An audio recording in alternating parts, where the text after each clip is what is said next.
Hello, in this video tutorial, I'm going to show you how to use PHP to manage file. PHP has many functions to deal with the files and is very straightforward to manage files. This is like adding a file, deleting a file, moving a file, writing to the file, or reading from a file. Most functions, as I explained, start with the character F, and in this video, I'm going to show you how to open a file and start writing. The very first function I want to introduce here is called fopen. As you can see, start with F, and it receives a minimum of 2 parameters. The very first parameter in this case, it would be the file name that you want to open to read or open to write. So first one, you specify the file name. In this case, I'm going to call it test.txt. The reason I'm putting the extension there is to just make sure that I can open it with some other text editor as well. The mood is how you want to open the file. You want to open for write. In this case, you use W.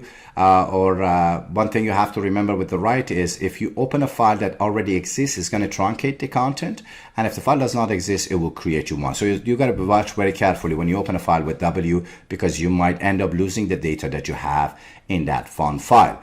You can open with append. So this file exists. If it doesn't exist, it will create you one, and it will add the content that you're trying to write to the file to the end of the file. So whatever content you had is going to be added to the end of that content on the same file.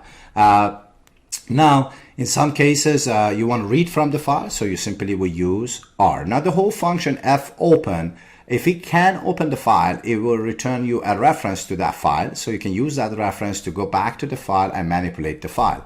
If for any reason it cannot return any value, it will return false. So I'm keeping that reference in a variable called out, and simply let me show you the line number so I can tell you what number it is. Line 2, I save this one out so I can go back to that file and manipulate that one to out. So I'm just going back to W because I want to just write to this file. Now, if for any reason, like it can be a permission issue or no disk space left on your machine issue, if fopen cannot open the file, instead of sending the reference, it will send you false. So out will be false. So I got to check that one to make sure the file is open. If the file is open, I can operate on that file. And if it's not open, definitely cannot do anything with the file. So I'm going to write an if statement, and I will check if the out is equal false. This indicates the file could now be open. So simply, if the file is not open, let me change this one. Instead of saying equal false, I could just negate the out. So I would say die cannot open the file. So it will halt the whole program, so it will not go anywhere if it cannot open the file. Now, there are different ways of writing this. Instead of writing the whole if statement here, I can actually do it differently. So what I can do is I can go right after the fopen and use the keyword or, and just copy paste this die right after or. So in this case, it's going to do the same thing as I did with the if statement. If fopen can open the file, it will simply send me the reference, and I hold that reference in out so I can access the file again. And if it cannot, simply it kills the program and it cannot continue. So either way is all up to you which one you want to use. They work the same. Now that I opened the file and successfully got to third line, I want to use a function to actually write the file, right? So out, let me access the file that is open, and that is called test.txt. The very first function, again, start with F, I'm going to use is fwrite.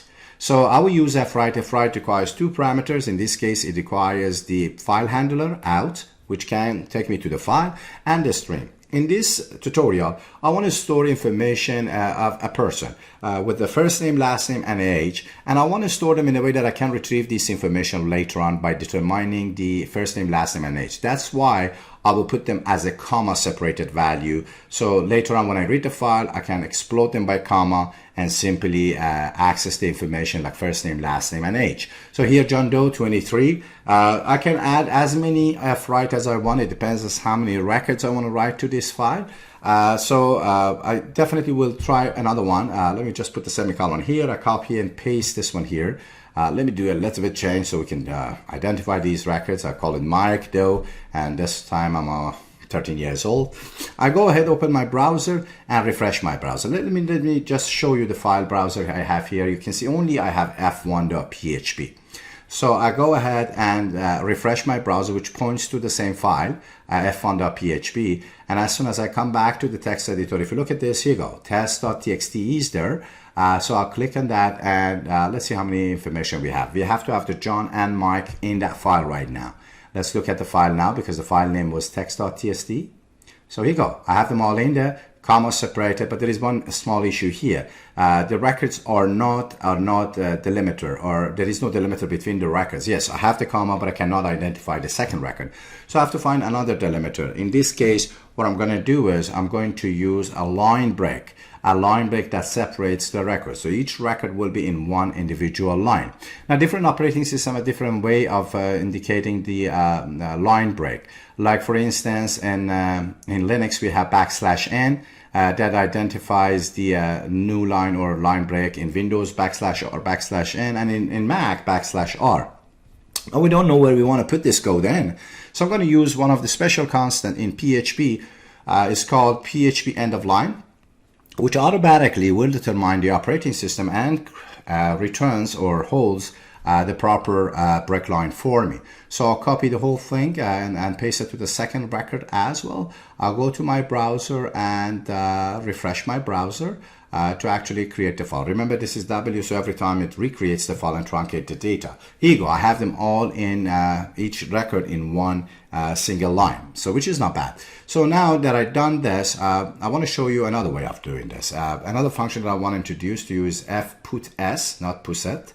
fputs. Again, it requires a file handler, where to go and find this file. This is out, and I'm going to copy paste the record and to the fputs, and just change the mic to let's say Judy, and change the age to 33. For some reason, all these guys end with 3 on their age, at the last digit of their age. So I'll go ahead and refresh my browser one more time. I should have 3 records now in there. Here you go. I have 3 records, right? So all those records are added now, and I want to see what else I can do here. I want to show you another function that can do this. This function is called file put content. It doesn't need the file handler, because alone it can open a file for you and simply write to that file. Now, the very first parameter of this is the file name. And the second parameter is what you want to add into that file. So remember, file put contents doesn't need the file pointer, in this case out, because simply it can do it on its own. It can open, it can write and close the file for you. So I'll give the file name test.txt, and I'll say, okay, this is what I want to write. The only problem with this file put content is simply what it does is it acts like W. So whenever it opens the file, it opens as if this is a new file. It truncates all the content and writes to the file. So in this case, if I go and refresh my browser, you will see what I mean by working same as W mode. So if I go to the test.txt, you can see all the data are gone. The fputs and fwrite content that I wrote before are gone, because file put contents does that. There is a flag or parameter that I can add to this function to actually allow this function to append instead of creating the file as a new file, right? So that is called file append. So in this case, if I go and refresh my browser one more time, I will end up having 4 records in that file. Let me just show you that. Here you go. Yeah. And file put content returns the number of characters it writes to the file. So I can simply save that one into a variable number of bytes, I can say, to the file. And if it cannot for any reason do that, it will simply return false. So in this case, it can simply keep the number of bytes in there. So I can see how many bytes has been written into this file if I need to. Or, as I said, if you cannot open the file for any reason, will return false, so this variable will hold false. So it can identify, yes, it could not write. Now, when you open a file, you allocate resources. And before we go further, let's optimize this code first. What I want to do is I want to say if the file exists, do not open it with the write, open it with the append mode. So I want to be able to append to the file if the file exists, rather than writing the file. But let's change this to A, see what happens. Automatically, I already have 4 records in this file. So I'm going to refresh this browser by append mode, and I want to show you what's going to happen when this is happening. Here you go. So I had 4 before, another 4 is added because this is in append mode, right? Now, what I want to do is, I want to go ahead and put this one in W, but the very first thing is I want to make this program a little bit better.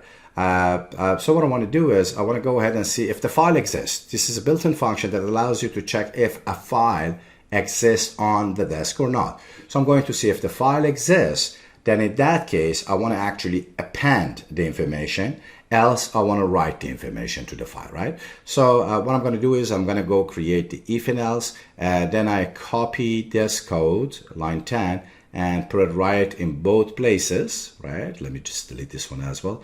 Okay, right in both places, and I just changed the mood. So if the file exists, I will do append. If the file does not exist, it goes to the else, and I will create the file, okay, for writing. So if I just go ahead and in both cases, as you can see, out is there, so it can allow me to change the file. Let's go ahead and delete all this information. So I have a fresh file, or as a matter of fact, let's delete the file. So I'll go delete. It does not. What happened? Okay, I'll go delete one more time.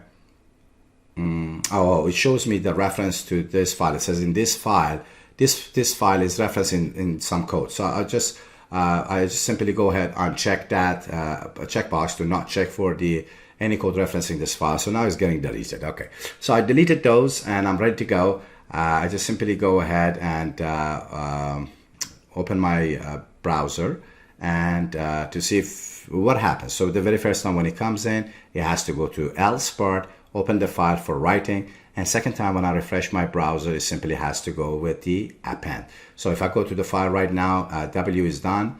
Okay, let me check the file. Here you go, I have 4 records. So if I run the browser one more time, I'm going to refresh my browser one more time, and as soon as this is done, it will go to the if part, and now you can see I have 8 records instead of 4. So as many times I run this, it's going to keep appending now, right? Now, what I wanted to do is I want to optimize this code a little bit more. Let's see how many times I use test.txt, test.txt. Most of the time, it's better to create a constant and put the file name in a constant and use across your program. So you will centralize the file name and you can change it in one place rather than many places. So in this case, I create the file name, test.txt, and wherever I have hard-coded text test.txt, I will replace it with the constant. So the second one, third one, I should have one more, right? And the yeah, here it is in file get content. Okay, I do that as well. So now to prove this is make it easier, I just go ahead and change this one to test2.txt. I refresh my browser. I'll come back to the editor, and as soon as I do this, you should be able to see the file. So first it's going to do W, and then it will go through the append. Let's refresh the browser. Come back here. File exists. Okay, where is my browser? It's right here. Here you go. Test2.txt is created. The first time it adds 4 records. So I'm going to refresh this, and append mode will kick in. So it adds another 4 as well, right? I want to go ahead and do one more thing here. Whenever you open a file, you allocate resources to keep that resources in the memory. So it's a very good idea. Whenever you're done working with the file, close that file so the resource can be back to the machine that you're using. So you're not wasting the resources, right?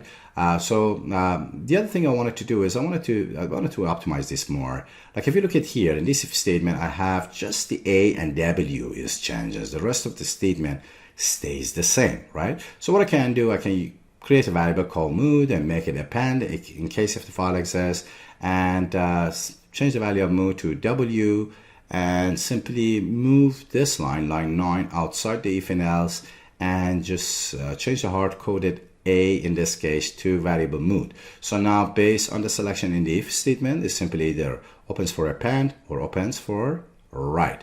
I can make this one better. I don't really need the else. I can take the mood out at the beginning. I believe what I think, I assume, I want to open the file for W, and if in case if the file exists, I just change the value of the variable. So I get rid of the else, and simply that's it. That's all I have to do to optimize my code, right? So if you look at this is all you have to do to open a file, write to a file, and I can simply change this file now to file 3. Here go as another test that I'm doing, right?